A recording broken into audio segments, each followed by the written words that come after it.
So the first proof of concept we started with was to take healthy adults and to collect what we call mobilized apheresis product. So in this case, the stem cells typically will reside in your bone marrow, but we wanted to make this less invasive. So the standard clinical process for collecting stem cells from a person would be to give them a growth factor injection once a day for 5 days, and then on the 5th day to hook them up to an apheresis machine, which will take a unit of blood, spin it down, collect the white blood cell fraction where the stem cells are, and return the rest of the blood product back to the patient.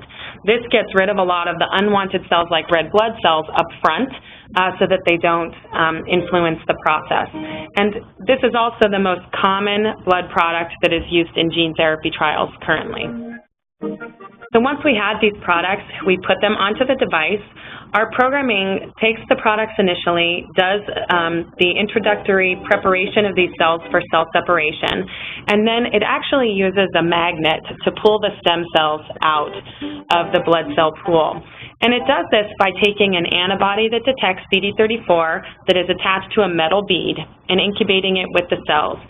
Any stem cells or HSPC will pick up the antibody if they express CD34 and will also pick up the metal bead. Then we activate a magnet, which essentially makes all of those cells stick, while the rest of the cells that we don't want pass through.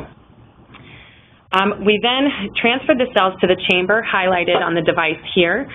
We can regulate gas, specifically 5% carbon dioxide is a mimic of the human body condition, as well as 37 degrees Celsius. And we expose the cells to the same gene transfer reagents that we're currently using in our clinical trial. In this case, it's a lentiviral vector that encodes those 3 therapeutic genes, the CCR5 knockdown gene, the C-peptide, and our chemotherapy resistance gene.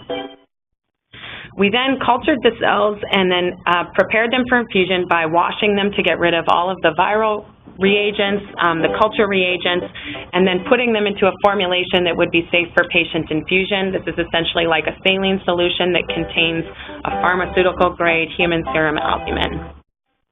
Now, we tested these to make sure that they met our criteria for infusion, but to test their functionality in a biological system, we couldn't put them back into the patients that we got them from, 1, because those patients were healthy, and 2, because we don't have FDA approval yet for the device.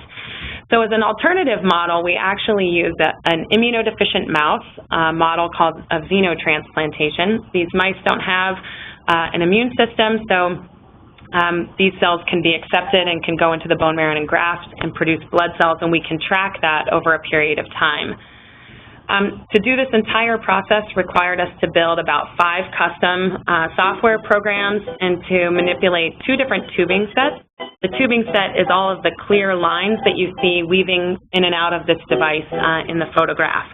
And then to get these cells to perform in the mouse, we also had to give the mouse 2.7 gray total body irradiation to create some space for these cells to go in.